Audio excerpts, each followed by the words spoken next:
All right, it's time for Friday feedback, the mailbag, the Friday feedbag. Someone actually wrote to me saying it should really be called Friday Apple Bags, which relates to a whole other thing from the vaccine era. Anyway, we don't even need to get into that. That's probably outside the scope of today's conversation. If you have something to say, and many of you do, you can email info@davidpakman.com. Please keep them polite. Not everyone we look at today will be polite. Be aware that as you are furiously typing comments on YouTube, they might be selected and end up in the Friday feedback. You never know. And Reddit posts and so on and so forth. It all might end up there. All right, let's start with today's first one from YouTube user John Cherokee, who says, yeah, Tucker Carlson was an American hero, and I hope he will get his own show where they can't fire him because his message is very important. In addition to that, Taylor Greene is an American hero. She's basically standing virtually alone in Congress, defending the rights of the American people. This is a big fan, not only of Tucker Carlson, but of Marjorie Taylor Greene. Not a single punctuation element in this entire message, unless you count the apostrophe on she's, but certainly no sentences. Listen, this is one of those things where we all have to pick our battles. And the battles I pick on a podcast and YouTube channel, and the battles you pick at the Thanksgiving table, and that your sibling picks at the Memorial Day barbecue, which is upcoming, right? Whatever battles we all pick might be different. And for me, I am not now going to choose the battle of trying to convince someone who believes that Marjorie Taylor Greene and Tucker Carlson are the height of American patriotism, that they are wrong. That is not a battle that I am going to pick right now. So we're going to move on. But these folks exist, and that's always important to remember. Didi, 2023 Didi, says, LOL, I can't believe you all are applauding high taxes for everyone in some obscure version of fairness that doesn't help you at all. In fact, it damages you when the company you work for moves to a different country to operate or cuts costs by changing your healthcare benefits to a cheaper one, or flat out lays you off because you aren't very efficient. So dumb. You know, I understand and am in agreement with the reality that if any tax gets too high, it starts to have an impact that is usually not ideal. And with most policy, this isn't unique to taxes. In general with policy, in general with life, when you think about the extreme tails of normal distribution, you start to see distortions. Take, for example, like exercise. If you are completely sedentary and sit all day at a desk and then at home and then in your car and then watching TV, you do no physical exercise. You're on one tail end of physical exercise, and that's bad for you. On the other hand, if you become completely obsessed with exercise to the point that you can't hold a job and you're destroying your body by working out 18 hours a day and sleeping for 6 or whatever, right? At the extremes of these bell curves, there are problems. And so 0% taxes would be a problem because we can't have functioning infrastructure. And then 100% taxes as well. And so we're all kind of operating in the gray area. But what is missed by lots of these people who write stuff like this are they don't get that most corporations are pass-through entities like S corporations, LLCs, and others, and that the so-called business tax rate, from which there are endless loopholes, applies to C corporations. But again, I'm sort of like trying to explain this to somebody who's not willing to listen anyway, but I am in agreement that taxes shouldn't be too high, and how we define that probably differs between us. Rocky Road said, look, for real, as a 100% diehard Trump supporter, I'd like one of David Pakman's audience to explain this to me. How has Biden's first term been anything other than a complete disaster? I'm not trying to troll. I'm not looking to insult. I'm just 100% puzzled by this. Well, I like to apply something called the burden of proof in these situations. I would love to hear from Rocky Road what elements of Joe Biden's presidency make it a disaster. Inflation Reduction Act, reasonably sized, does some good things. Changes to student lending, small changes to healthcare access. Stock market is doing fine. Unemployment lowest since 1969. Inflation coming down.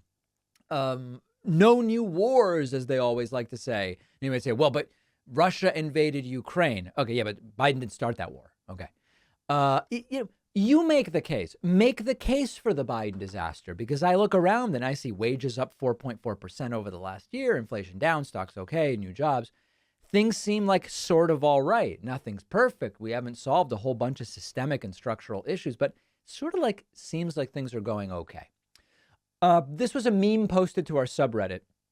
I don't know how many of you have been following the Steven Crowder situation, where Steven Crowder, he's a right-wing talker, and he's getting a divorce, and surveillance security camera footage was released in which he's berating his wife. And okay, here is conservatives struggling with conflicting notions. The Steven Crowder video is an invasion of his privacy and shouldn't be blocked, and should be blocked rather, versus arguing that Hunter Biden's penis pictures should be publicly available. Yeah, they've really gotten themselves into...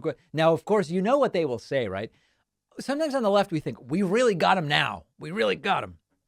They will simply say that the Hunter Biden laptop story, which included the penis pictures, is more politically relevant to American politics than what Steven Crowder has to say, because Hunter is Joe Biden's son or whatever.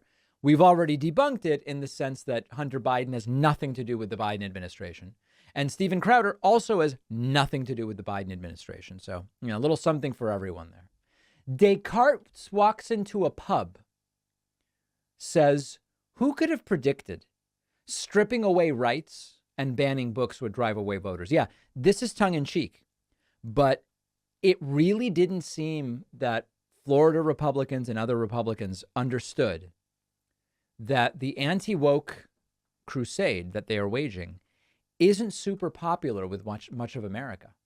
That a majority of America is coming down on the side of Disney, on the side of drag shows existing, and you can choose whether you bring your kid or not.